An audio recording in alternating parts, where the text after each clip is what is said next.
ವಿಭಾಗದ ಮುಖ್ಯಸ್ಥರು, ಶಿಕ್ಷಕರು ಹಾಗೂ ನನ್ನ ಪ್ರೀತಿಯ ಪುಟಾಣಿಗಳು ಎಲ್ಲರ ಪರವಾಗಿ ಅವರಿಗೆ ತುಂಬು ಹೃದಯದ ಅತ್ಯಂತ ಪ್ರೀತಿಯ ಸ್ವಾಗತವನ್ನ ಕೋರ್ತಾ ಇದ್ದೇನೆ. ಕಟ್ ಮಾಡಿ ತೋರಿಸ್ತಾರೆ ನೋಡ್ತಾ ಇದ್ರಲ್ಲ. ಹಾಗೆ ತಮ್ಮನ್ನೆಲ್ಲ ಕುರಿತು ಒಂದೆರಡು ಮಾತುಗಳನ್ನ ಅವರು ಆಡೋದ್ರ ಮೂಲಕ, ನಮ್ಮ ಅನಿಸಿಕೆಗಳನ್ನ ಹೇಳೋದ್ರ ಮೂಲಕ ಕಾರ್ಯಕ್ರಮವನ್ನ ಚಾಲನೆ ಮಾಡಬೇಕು ಅಂತ ಶ್ರೀಯುತರಲ್ಲಿ ಹೇಳ್ಕೊತಾ ಇದ್ದಾರೆ. ಆಕ್ಸಿಜನ್ ಅಬ್ಸರ್ವ್ ಆಗಲ್ಲ ಬಾಡಿಗೆ, ಅವಾಗ ಆಯಾಸ ಆಗುತ್ತೆ, ಕೂತ್ಕೊಂಡ್ರು ಕಷ್ಟ, ನಿಂತರು ಕಷ್ಟ, ಕೆಲಸ ಮಾಡೋಕ್ಕಾಗಲ್ಲ. ಅಸ್ತಮಾ ಅಂತಾರೆ, ಆಮೇಲೆ ಕ್ಯಾನ್ಸರ್ ಅಂತಾರೆ. ಪೇಷಂಟ್ ಆದರೆ ಕ್ಯಾನ್ಸರ್ ಪೇಷಂಟ್ಗೆ ಉಳಿಯೋದೇ ಕಷ್ಟ, ಆಪರೇಷನ್ ಮಾಡ್ಬೇಕಂತಾರೆ, ಲಕ್ಷಾಂತರ ರೂಪಾಯಿ ಇಡಬಾರ್ದು. ನೋಡ್ತಾ ಇದ್ರಲ್ಲ ಹೆಂಗಿತ್ತು ನೋಡಿ, ಹೆಂಗಾಯ್ತು. ಎಷ್ಟು ಆರೋಗ್ಯವಾಗಿದ್ದಂಥ ಶ್ವಾಸಕೋಶ ಹಾಳು ಮಾಡ್ಕೊಂಬಿಟ್ವಿ. ಭಗವಂತ ಕೊಟ್ಟಂತೆ ಈ ದೇಹವನ್ನು ಆರೋಗ್ಯವಾಗಿ ಇಟ್ಕೋಬೇಕು ನಾವು. ಆರೋಗ್ಯವೇ ಮಹಾಭಾಗ್ಯ ಅಂತ ಹೇಳ್ತಾರೆ. ಈಗ ನಮ್ಮ ಬಿಸಿ ಊಟ ಹಾಕೋದು ಯಾಕೆ, ದಷ್ಟಪುಷ್ಟವಾಗಿ ಆರೋಗ್ಯವಾಗಿ ಚೆನ್ನಾಗಿ ಬೆಳೀಲಿ ಮಕ್ಕಳು ಅಂತ. ಈ ಥರ ತಪ್ಪು ಮಾಡಬೇಡಿ. ದುಶ್ಚಟ ಯಾವುದೇ ನಮಗೆ ಉದ್ಧಾರ ಮಾಡಲ್ಲ, ನಾಶ ಮಾಡೋಕ್ಕೆ ಇರೋದು. ಇದು ನಶಾಮುಕ್ತಿ ಅಲ್ಲ, ನಾವು ನಾಶಮುಕ್ತ ಅಂತ ಹೇಳಿ ನಮ್ಮನ್ನು ನಾಶ ಮಾಡೋಕ್ಕಿರೋಂಥ ಇವು ದುಶ್ಚಟಗಳನ್ನು ಬಿಡಿಸೋಕೆ ಬಂದಿರೋದು ನಾವು. ಅರ್ಥ ಆಯ್ತಲ್ಲ ಏನು ಬರ್ತಿದೆಯಪ್ಪ ಇದು? ಹಾಂ, smoking is very good, not good. ಮತ್ತೆ ಎಲ್ಲರೂ ಯಾಕೆ ಸ್ಮೋಕ್ ಮಾಡ್ತಾ ಇದ್ದಾರೆ? ಮತ್ತೆ ಒಳ್ಳೇದು ಅನ್ಸುತ್ತೆ, ಅದಕ್ಕೆ ಎಲ್ಲರೂ ಮಾಡ್ತಾ ಇದ್ದಾರೆ ಅಂತ ನೀವು ತಿಳ್ಕೊಂಬಿಟ್ರೆ ತಪ್ಪದು.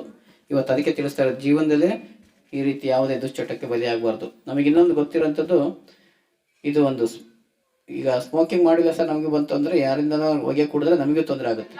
ಈ ರೀತಿ ಪ್ಯಾಸಿವ್ ಸ್ಮೋಕರ್ ಅಂತಾರೆ ಅವರಿಗೆ.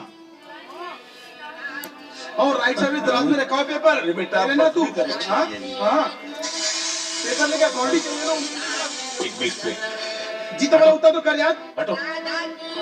उसे मेरा काम है यार। हाँ। क्यों नहीं खाना, क्यों नहीं कर रहा? मैंने भी सिगरेट का मांगी थी, फिर भी तुमने अब तक बना। थोड़ी सी शर्म करो। बहुत सही है। ನೋಡಿದ್ರಲ್ಲ, ನೀನು ಸಿಗರೇಟ್ ಸೇರಿ ಸಾಯೋದಲ್ದೆ ನನ್ನ ಪಾರ್ಟ್ನರ್ ಮಾಡ್ಕೊಂಡು ಸಾಯಿಸ್ಬೇಕಂತ ಇದೆಯಾ ಅಂತ ಬಲವಂತವಾಗಿ ಹೊಗೆ ಕುಡಿಸ್ತೀಯಲ್ಲ ಅಂತ ತಿನ್ನು ಮುಚ್ಚಿ ಪಕಡ ಅಂತ ಕೊಡ್ತಾ ಇದ್ದಾರೆ. ಆ ರೀತಿ ನಾವೇನು ಯಾರಿಗೂ ಹೇಳ್ಬೇಕಾಗಿಲ್ಲ, ಪ್ರೀತಿಯಿಂದ ಬೇಡಪ್ಪ. कुछ करो ना, मैं वहां जाके क्या उखाड़ लूंगा.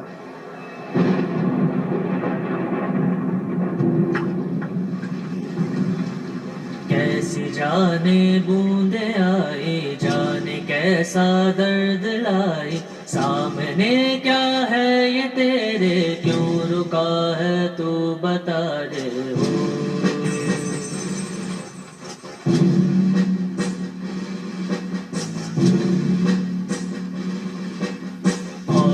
तुझको पार लेगा, कौन होगा वो मसीहा, मुझसे तू ढूंढता है, वो ही है तू वही है.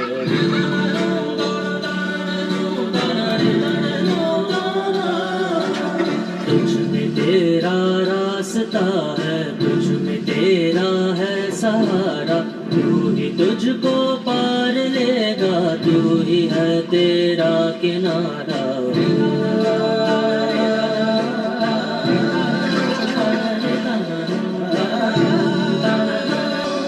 तुझ में तेरा रास्ता है, तुझ में तेरा है सहारा, तू ही तुझको पार लेगा, तू ही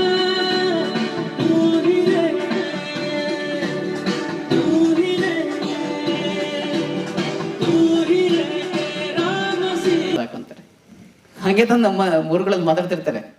ಅದೆಲ್ಲ ನಾವೇ ಮಾಡೋದು, ನಾವೇ ಮಾಡ್ಕೊಡೋದು. ಅದಕ್ಕೋಸ್ಕರ ಅದು ಒಂದು ವಿಡಿಯೋದಲ್ಲಿ ತೋರಿಸಿದ್ವಿ ನಾವು ಯಾರು ಅಂತ. ನಿಮ್ಗೆ ಅರ್ಥ ಆಯ್ತಾ ನಾವು ಯಾರು ಅಂತ?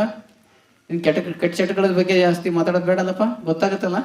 ಈ ಗುಟ್ಕ ತಿನ್ನೋದು ಹೆಂಗೆ, ತಿಂದರೆ ಏನು ಮಾಡ್ಕೋಬೋದು, ಸಿಗರೇಟ್ ಯಾಕೆ ಕುಡಿತಾ ಯಾಕೆ ಮಾಡಬೇಕು ಸರ್, ಎಲ್ಲ ಗೊತ್ತಾಯ್ತಲ್ಲ. ಎಲ್ಲ ಮಾಡಬೇಕಾ? ಮಾಡ್ತೀರಾ? ಯಾರು ಮಾಡ್ತಿದ್ರು, ಯಾರಿಗಾರ ಭವಿಷ್ಯ ಹೇಳ್ರಪ್ಪ ಅಂದ್ರೆ ನಿಮ್ಮ ಕೈ ಕೊಡಿ ಅಂತಾರೆ, ಅವ್ರ ಕೈ ತೋರಿಸಿ ನಮ್ಗೆ ಭವಿಷ್ಯ ಹೇಳ್ತಾರೆ. ನಮ್ಮ ಕೈಯಲ್ಲೇ ಇದೆ ಏನು ಮಾಡ್ಕೊಳ್ಳೋದು, ಒಳ್ಳೇದು ಮಾಡ್ಕೊಳ್ಳೋದು ನಮಗೆ, ಕೆಟ್ಟದ್ದು ಮಾಡಿಕೊಂಡ್ರು ನಮಗೆ. ಅರ್ಥ ಆಯ್ತಲ್ಲ? ಅದಕ್ಕೋಸ್ಕರ ಹಣೆಯಲ್ಲಿರುವ ಆತ್ಮ ಈ ದೇಹವನ್ನು ನಡೆಸುವಂಥ ಪ್ರಾಣಶಕ್ತಿ ಅಂತಾರೆ. ಏನಂತಾರೆ? ಪ್ರಾಣಶಕ್ತಿ. ಆತ್ಮ ಅಂದರೆ ಆಧ್ಯಾತ್ಮಿಕ ಭಾಷೆ, ಸಾಧಾರಣಗೊಳಿಸು. ಅದನ್ನೇ ಪುಣ್ಯಾತ್ಮ ಅಂತಾರೆ. ಒಳ್ಳೇದು ಮಾಡಿದ್ರೆ, ಕೆಟ್ಟದ್ದು ಮಾಡಿದ್ರೆ ಪಾಪ. ಅದಕ್ಕೆ 3 ಮಂಗನ ಕತೆ ಹೇಳಿದ್ರೆ ಗಾಂಧೀಜಿ. ಗೊತ್ತಾ 3 ಮಂಗನ ಕತೆ? ಕಣ್ಣು ಮುಚ್ಚಿರಿ ಏನಂತಾರೆ?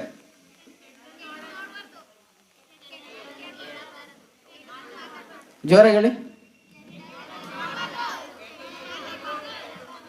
ಇದನ್ನ ಯಾಕೆ ಹೇಳ್ಕೊಟ್ರೆ ಅಂದ್ರೆ, ಹೇ ಮಂಗಣ್ಣ ಸುಮ್ ಕೂತ್ಕೊ ಅಂತ ನಮ್ಮ ಶಾಲೆಯಲ್ಲಿ ಹೇಳಿದ್ರು. ಗಲಾಟೆ ಮಾಡ್ತಾ ಇರ್ತೀವಿ ಕ್ಲಾಸಲ್ಲಿ, ಸೈಲೆಂಟ್ ಆಗಿ ಇಲ್ಲಿದ್ರೆ ಸುಮ್ಮನಿರೋ ಅಂತ ಹೇಳೋದು, ಅರ್ಥ ಆಗ್ತಿದ್ದಿಲ್ಲ. ಹೇ ಮಂಗಣ್ಣ ಸುಮ್ ಕೂತ್ಕೊ ಅಂದ್ಬಿಡೋರು. ಅವಾಗ ನಾವು ಸುಮ್ಮನೆ ಆಗ್ಬಿಡ್ತಿದ್ದೆ, ನಮ್ಗೆ ಅರ್ಥ ಆಗೋದವಾಗ. ಮಾಡದೆ ಆತ್ಮ ಹುಟ್ಟು ಅಂತಾರೆ ದೇಹಕ್ಕೆ, ಆತ್ಮ ದೇಹದಿಂದ ಹೊರಗೋದ್ರೆ ದೇಹಕ್ಕೆ ಸಾವಾಗ್ತದೆ, ದೇಹನ ಮಣ್ಣಿಗೆ ಹಾಕೊಂಡ್ಬಿಡ್ತಾರೆ, ಎಲ್ಲ ಬೆಂಕಿ ಹಾಕ್ಬಿಡ್ತಾರೆ. ಆದರೆ ಆತ್ಮ ಸಾಯೋದಿಲ್ಲ, ದೇಹಕ್ಕೆ ಸಾವಾಗ್ತದೆ. ಅರ್ಥ ಆಯ್ತು? ಆತ್ಮ ಮತ್ತೊಂದು ಜನ್ಮ ಹೊತ್ತಿ ಮಗುವಾಗಿ ಬಂದ್ಬಿಡ್ತದೆ. ಏನು ತಗೊಂಡೋಗುತ್ತೆ? ಮಾಡಿದ್ದನ್ನು ಕರ್ಮವನ್ನು ತಗೊಂಡೋಗ್ತದೆ. ಮನೆ ಮಠ ಮಾಡಿದ್ದೀನಿ, ಒಂದಿಷ್ಟು ಕೋಟಿ ಮಾಡಿದ್ದೀನಿ, ಲಕ್ಷ ಮಾಡಿದ್ದೀನಿ, ತಗೊಂಡೋಗಲ್ಲ. ಒಳ್ಳೇದು ಮಾಡಿದ್ರೆ ಒಳ್ಳೆ ಜನ್ಮ ಸಿಗುತ್ತೆ, ಕೆಟ್ಟದ್ದು ಮಾಡಿದ್ರೆ ಕೆಟ್ಟ ಜನ್ಮ. ಈಗ ಎಷ್ಟೋ ಜನ್ಮಗಳಿಗೆ ನೋಡಿ, ಈ ಜನ್ಮದಲ್ಲಿ ಕೂಡ ಎಷ್ಟೋ ಮಕ್ಕಳು ಕುರುಡರಾಗಿಟ್ಟಿದ್ದಾರೆ, ಕುಂಟರಾಗಿದ್ದಾರೆ, ರೋಗಿಗಳಾಗಿದ್ದಾರೆ, ಬಡವರಾಗಿದ್ದಾರೆ, ಏನೋ ಸಮಸ್ಯೆ ಅನುಭವಿಸ್ತಾರೆ. ಯಾಕೆ? ನಾವೆಲ್ಲ ಶಿವನ ಮುದ್ದು ಮಕ್ಕಳು, ನಾವೆಲ್ಲ ಜ್ಯೋತಿಗಳು, ನಮಗಿಲ್ಲ ಜಾತಿಗಳು, ನಾವೆಲ್ಲ ಭಗವಂತ. ಓಂ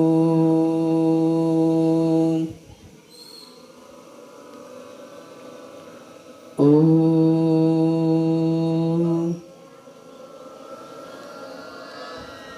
ಶಾಂತಿ ಶಾಂತಿ ಶಾಂತಿ.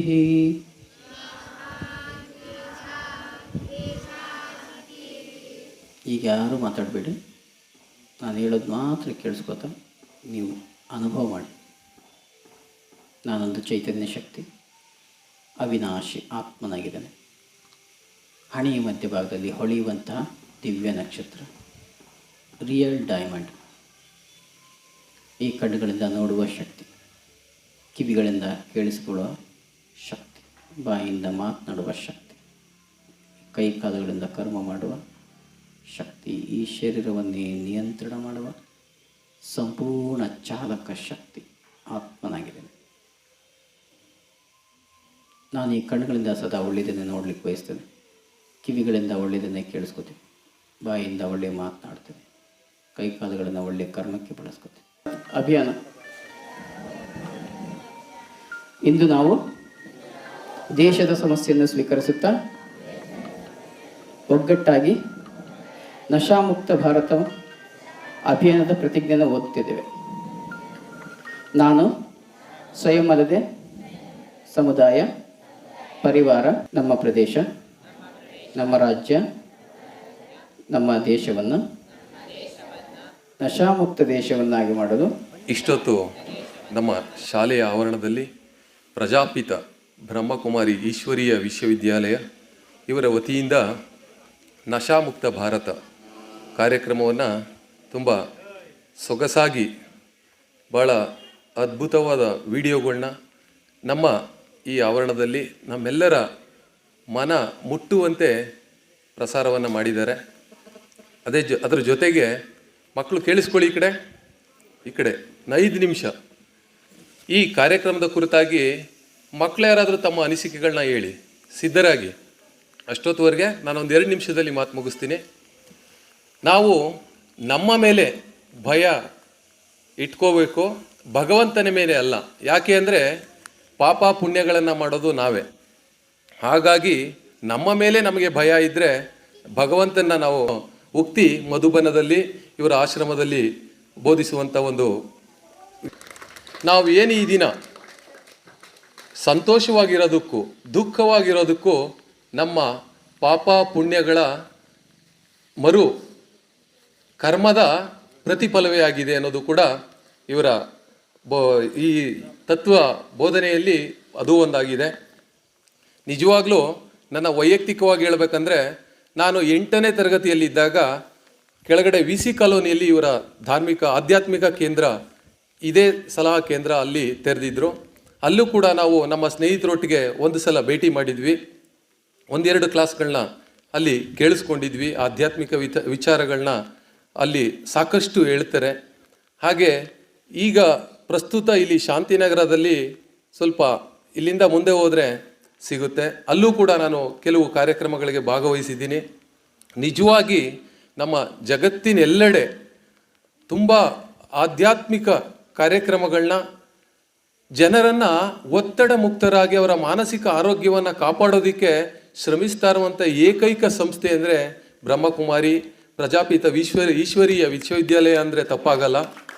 ವಿಶ್ವಸಂಸ್ಥೆಯವರು ಕೂಡ ಮಾನ್ಯತೆಯನ್ನು ಮಾಡಿ ಈ ಒಂದು ಸಂಸ್ಥೆಯ ಬಗ್ಗೆ ಒಂದು ಮಹತ್ವವಾದ ವಿಚಾರವನ್ನು ಎಲ್ಲ ಕಡೆ ಇವರು ಅವೇರ್ನೆಸ್ ಮೂಡಿಸ್ತಿದ್ದಾರೆ ಅಂತೇಳಿ ಇವರಿಗೆ ಹಲವಾರು ಪ್ರಶಸ್ತಿಗಳನ್ನ ಮತ್ತು ಹಲವಾರು ದೇಶಗಳಲ್ಲಿ ಇವರಿಗೆ ಅವಕಾಶಗಳನ್ನ ಮಾಡಿಕೊಟ್ಟಿರೋದು ನೋಡಿ. ಸರ್ ಹೇಳಿದಾಗೆ 12,500ಕ್ಕೂ ಹೆಚ್ಚು ಕೇಂದ್ರಗಳು ಇದೆ. ಎಲ್ಲ ಇಡೀ ಭಾರತದಾದ್ಯಂತ ಎಲ್ಲ ಕಡೆ ಈ ರೀತಿ ವಿಚಾರಗಳನ್ನ ನಾವು ಹಂಚ್ಕೋತಾ ಇದ್ದೀವಿ ಶಾಲಾ ಮಟ್ಟದಲ್ಲಿ ಅಂತ ಅಂದರೆ ಇದಕ್ಕಿಂತ ಹೆಮ್ಮೆಯ ವಿಚಾರ ಯಾವುದೂ ಇಲ್ಲ. ಜೊತೆಗೆ ಏನಪ್ಪ ಅಂದರೆ ಒಂದು ಆಧ್ಯಾತ್ಮಿಕ ಲೋಕಕ್ಕೆ ಒಂದು ಸಣ್ಣ ಪ್ರವೇಶ ಮಾಡೋದಕ್ಕೆ ಒಂದು ಬಾಗಿಲು ಇದು. ನೀವು ಈಗಲಿಂದನೇ ಕೆಲವು ಆಧ್ಯಾತ್ಮಿಕ ವಿಚಾರಗಳನ್ನ ರೂಢಿಸ್ಕೊಳ್ಳೋದಕ್ಕೆ ನೋಡಿ ನಿಮಗೆ ಇವತ್ತು ಏನು ಮಾಡ್ತಿದ್ದಾರೆ, ಇವರ ಮೂಲಕ ಆ ಭಗವಂತ ನಮಗೆ ಒಂದು ಪ್ರವೇಶ ದ್ವಾರವನ್ನು, ಒಂದು ಎಂಟ್ರಿ ಟಿಕೆಟನ್ನು ನಮಗೆ ನಮ್ಮ ಶಾಲೆಯಲ್ಲಿ ಈಗ ನಿಮಗೆಲ್ಲ ಇವರ ಮೂಲಕ ಕೊಡಿಸಿದ್ದಾರೆ. ನಾನಾದರೂ ಈ ಅವಕಾಶವನ್ನು ಮುಂದಿನ ದಿನಗಳಲ್ಲಿ ಇವರ ಸಲಹಾ ಕೇಂದ್ರದಲ್ಲಿ ನಾನೂ ಕೂಡ ಇವರೊಟ್ಟಿಗೆ ಹೋಗಿ ಅತಿ ಹೆಚ್ಚು ವಿಚಾರಗಳನ್ನ ತಿಳ್ಕೊಳ್ಳೋದಿದೆ. ಈ ಅವಿನಾಶಿ ಆತ್ಮದ ಏನು ಕಾರ್ಯ ಇದೆ, ಅದರ ಸದುದ್ದೇಶ ಇದೆ. ನಮ್ಮ ಎಲ್ಲ ಆತ್ಮಗಳಿಗೂ ಒಂದೊಂದು ಉದ್ದೇಶ ಇದೆ. ಆ ಉದ್ದೇಶದಕ್ಕೇನೆ ನಾವು ಇಲ್ಲೆಲ್ಲ ಜನಿಸಿರೋದು, ಜನ್ಮ ತಾಳಿರೋದು, ನಾವು ನಮ್ಮ ಕೆಲಸ ಕಾರ್ಯಗಳನ್ನ ಮಾಡ್ತಾ ಇರೋದು. ಈ ರೀತಿ ಹಲವಾರು ವಿಚಾರಗಳನ್ನ ಒಬ್ಬ ಮನುಷ್ಯ ಸಮಾಜದಲ್ಲಿ ಹೇಗೆ ತುಂಬ ಒಂದು ಉತ್ತಮ ಬದುಕನ್ನು, ಒಂದು ಸುವ್ಯವಸ್ಥಿತವಾಗಿ ಯಾರಿಗೂ ತೊಂದರೆ ಕೊಡದೇ ರೀತಿಯಲ್ಲಿ ಕಟ್ಕೋಬೋದು ಅನ್ನೋದನ್ನು ಭಾಳ ಸೊಗಸಾಗಿ ಅಚ್ಚುಕಟ್ಟಾಗಿ ಇವರು ತಮ್ಮ ಪ್ರವಚನಗಳಲ್ಲಿ ಹೇಳ್ತಾ ಇರ್ತಾರೆ. ಅಂಥ ಪ್ರವಚನಗಳು ಈ ಸಲಹಾ ಕೇಂದ್ರದಲ್ಲಿ ನಡೀತಾ ಇರುತ್ತೆ. ತಾವೂ ಕೂಡ ಅದಕ್ಕೆ ಮುಕ್ತವಾದಿ ಪ್ರವೇಶ ಇರುತ್ತೆ. ತಮ್ಮ ಪೋಷಕರೊಡನೆ ಹೋಗಿ ಅಲ್ಲಿ ನೀವು ಆ ಸಲಹೆ ಸೂಚನೆಗಳನ್ನ ಪಡಿಬೋದು, ಭಾಗವಹಿಸ್ಬೋದು ಅಂತ ಹೇಳ್ತಾ, ಇಷ್ಟೊತ್ತು ನಮ್ಮ ಶಾಲೆಯಲ್ಲಿ ಈ ಕಾರ್ಯಕ್ರಮವನ್ನು ಆಯೋಜಿಸಿಕೊಟ್ಟಂಥ ಈ ಸಂಸ್ಥೆಯ ಅಣ್ಣಂದಿರು ಜಗದೀಶ್ ಸರ್ ಅವರು ಹಾಗೂ ಅಕ್ಕಂದಿರು ಎಲ್ಲರೂ ಇಲ್ಲಿ ಭಾಗವಹಿಸಿದ್ದಾರೆ. ಅವರಿಗೆ ನಮ್ಮ ಸಂಸ್ಥೆಯ ಪರವಾಗಿ, ನಮ್ಮ ಶಾಲೆಯ ಎರಡೂ ಶಾಲೆಗಳ ಶಿಕ್ಷಕರು ಹಾಗೂ ಮಕ್ಕಳ ಪರವಾಗಿ ಹಾಗೂ ನನ್ನ ವೈಯಕ್ತಿಕವಾಗಿ ತುಂಬ ಹೃದಯದ ಅಭಿನಂದನೆಗಳು ಹಾಗೂ ಧನ್ಯವಾದಗಳನ್ನ ತಿಳಿಸ್ತಾ ನನ್ನೆರಡು ಮಾತನ್ನ ಮುಗಿಸ್ತೀನಿ.